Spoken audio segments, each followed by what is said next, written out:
17 जून 2026 बिहार के भोजपुर जिले के बिलौरी गांव में महज 28 साल के नौजवान मासूम की बिहार पुलिस द्वारा एनकाउंटर कर दिया जाता है। यह एनकाउंटर अपराधी के रूप में नहीं बल्कि सिस्टम से सवाल पूछने पर किया गया था। जियो तिवारी जनेऊधारी। नमस्कार, मेरा नाम है शिवम तिवारी। भरत भूषण तिवारी के एनकाउंटर स्टोरी जानने से पहले उसके फ्लैशबैक पर नजर डालते हैं। भरत का जन्म बिहार के भोजपुर आरा जिले में हुआ था। भरत को बचपन से रिच बनने का शौक था। इसके चलते भरत ने अपने गांव में एक इलेक्ट्रिक स्कूटर की एजेंसी खोलना चाहता था, जिसके चलते उसे एजेंसी खोलने का लाइसेंस भी मिल चुका था। भरत तिवारी बीएससी के अंतिम ईयर 3rd ईयर का छात्र था। वो पढ़ाई के साथ साथ कॉम्पिटिटिव एग्जाम की भी तैयारी कर रहे थे। भरत तिवारी बागेश्वर धाम के पीठाधीश्वर पंडित धीरेन्द्र कृष्ण शास्त्री जी के बहुत बड़े भक्त और प्रशंसक भी थे। इसके लिए भरत ने साल 2023 में हिंदू राष्ट्र निर्माण की कामना को लेकर बिहार से मध्य प्रदेश के बागेश्वर धाम तक की लंबी पद यात्रा भी की थी। भरत तिवारी के चरित्र और उनकी पर्सनल लाइफ के बारे में हमने तो डिटेल्स दे दी। आइए अब एनकाउंटर स्टोरी पर चलते हैं। भरत तिवारी घटना से पहले उन पर एक भी आपराधिक केस नहीं दर्ज थे। मतलब आप समझ सकते हैं, भरत स्थानीय स्तर पर पढ़े लिखे और सामाजिक कार्यकर्ता थे, जिस पर बिहार पुलिस ने बिना सोचे समझे सीधा एनकाउंटर कर देती है।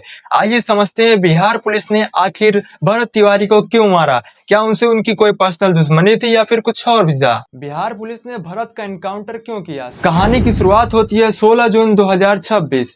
16 जून 2026 को भरत भूषण तिवारी का एक वीडियो सोशल मीडिया पर काफी तेजी से वायरल होता है, जिसमें वह हाथ में अवैध कट्टा पिस्तौल लहराते हुए थाना प्रभारी एसएचओ के सामने करीब 20 मिनट तक बहस होती है और हवाई फायरिंग भी होती है। इस घटना के बाद भोजपुर पुलिस ने एक आधिकारिक बयान भी रिलीज किया। पुलिस ने कहा कि उस वक्त भरत मानसिक मेंटली डिस्टर्ब थे।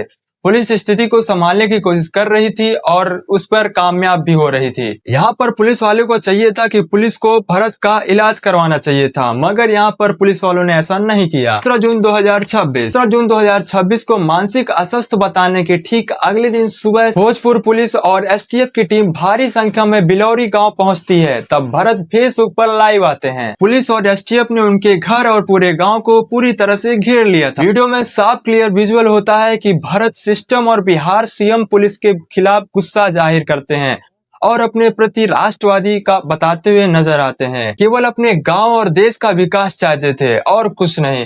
वो अपने लिए नहीं बल्कि अपने स्वार्थ के लिए नहीं बल्कि अपने देश और अपने गांव के लिए कार्य करना चाहते थे। और वीडियो में एनकाउंटर की बात उन्होंने पहले ही कर दी थी, जैसे उन्हें पहले से पता था कि अब उनका एनकाउंटर होने वाला है।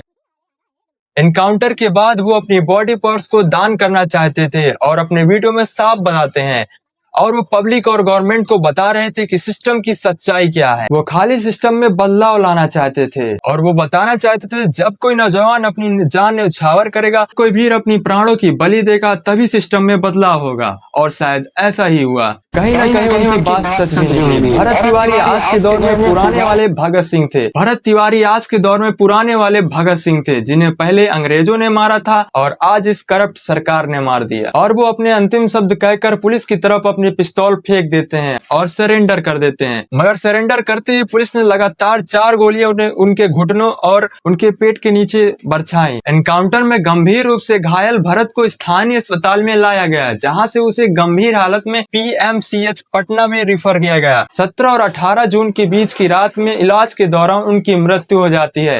ये तो पूरी एनकाउंटर स्टोरी थी। घटना के ठीक बाद जब पुलिस वालों पर सवाल उठते हैं, तब पुलिस थानेदार समेत 4 पुलिस वालों को बर्खास्त कर दिया जाता है। अब मेरे दिमाग में कुछ सवाल घूम रहे हैं जो मैं आपसे शेयर करना चाहता हूँ। पहला, क्या सरकार से सवाल पूछना या जनता के हित में कार्य करना गलत है? दूसरा, अगर भरत तिवारी गलत था तो शायद इतनी भीड़ नहीं होती, जितना आक्रोश सरकार के खिलाफ नहीं दिखाई देता। ये दिखा रहा है कि भरत तिवारी ने अपने गांव और अपने देश के लिए क्या किया। और अभी तो इस केस में बहुत कुछ हुआ है, जैसे मानव अधिकार की भी इस केस में एंट्री हो गई है, लेकिन मैं आपको इस स्टोरी को नहीं बताने वाला हूं। मैं इस केस में मेन हाईलाइटेड चीज बताया हूं। तीसरा सवाल यह है, अगर सरकार सही में सही थी या पुलिस सच में सही थी तो पुलिस वालों को क्यों सस्पेंड किया गया? चौथा सवाल है, पहले सीएम कहते हैं कि भरत मानसिक रूप से अस्वस्थ था, तो एनकाउंटर करने का कोई सवाल ही नहीं पैदा होता है। एनकाउंटर तो तब किया जाता है जब भारत का कानून कहता है। एनकाउंटर तब किया जाता है जब कोई विकल्प नहीं बचता है। मगर भरत भूषण तिवारी तो पहले से मानसिक रूप से अस्वस्थ थे, तो उनका एनकाउंटर करने से कोई सवाल ही नहीं पैदा होता है। मगर फिर भी उसका एनकाउंटर बेरहमी से कर दिया जाता है। ऐसे न जाने कई पॉइंट है इस केस में, मगर याद रखिए भरत तिवारी जैसे कोई भी सरकार के खिलाफ आवाज उठाता है, सरकार के से क्वेश्चन पूछता है, तो उसे पनपने से पहले ही उसे मार दिया जाता है। वीडियो में कुछ भी पसंद आया हो तो प्लीज चैनल को लाइक एंड सब्सक्राइब कीजिएगा। Till bye and take care.